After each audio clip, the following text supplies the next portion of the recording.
Wow, keropok asli Terengganu. Mantap. Hari ni kita nak mukbang keropok lekor asli Terengganu. Yang ni saya dapat di kedai Mak Min Keropok Lekor, lokasi di kampung Telaga Papang, Setiu, Terengganu. Apa pun masa, jom kita makan. Pertama-tama kita nak rasa yang goreng dulu guys. Wow, bismillah.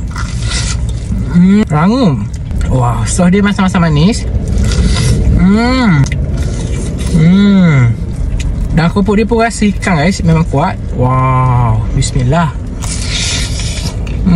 Tengok guys, isi dia lembut, lepas tu garing-garing kat luar. Next, lepas tu kita nak rasa yang rebus. Wow, tengok saiz dia panjang sikit daripada yang goreng. Wow, yang ni texture dia lembek-lembek. Lepas tu dia pejal and lembut gitu. Bukan yang jenis pejal-pejal keras guys, tapi pejal-pejal lembut. Kalau tak nak pergi kedai dia orang juga ada buat online. Yang paling best, kita boleh tabur terus lah dia punya sos.